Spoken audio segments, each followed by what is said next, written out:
இறை நம்பிக்கை என்பது மனித இனத்தின் ஆழமான அடித்தளங்களில் ஒன்று. மனித வாழ்வின் அர்த்தம் போன்ற கேள்விகளுக்கு விடை தேடும் பயணத்தில் இறைவனை நாடிச் செல்வது மனித இயல்பு. எதிர்நோக்கின் திருப்பயணிகளே, படகிற்கு தேவை துடுப்பு, நம் வாழ்விற்கு தேவை நம்பிக்கை.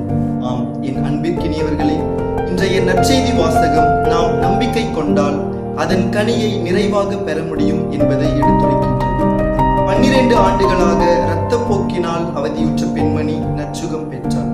காரணம், இயேசுவின் மேலாடையை தொட்டது. இயேசுவின் மேலாடையை தொட்டால் போதும் நான் நலம் பெறுவேன் என்ற அசைக்க முடியாத நம்பிக்கை கொண்டிருந்தாள் அப்பெண்மணி. கலாத்தியர் அதிகாரம் 3 இறை திருவசனம் 6.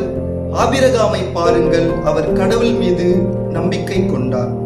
விசுவாசத்தின் தந்தை ஆபிரகாம் என்பது நமக்கு தெரியும். அவர் சிறிதளவு சந்தேகம் கொண்டிருந்தால் ஆபிரகாமின் நிலை நாம் சிந்திக்க வேண்டிய ஒன்று.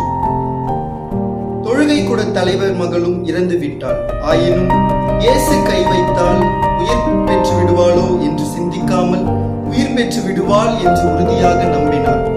அவரின் நம்பிக்கையால் அவரின் மகள் உயிர் பெற்றாள். எதிர்நோக்கு ஒருபோதும் ஏமாற்றம் தராது. ரோமையர் அதிகாரம் 5 இறை திருவசனம் 5. அன்பிற்கினியவர்களே, நம்பிக்கையுடன் ஜெபத்தில் நிலைத்திருங்கள்.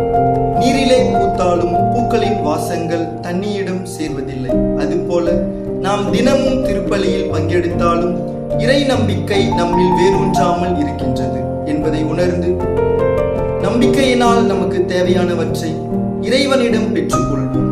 மேலும் நாம் அனைவரும் பிறர் வாழ்விற்கு ஒளியேற்றுபவராக தொட்டு உணரக்கூடிய நம்பிக்கையின் அடையாளமாக திகழ்வோம்.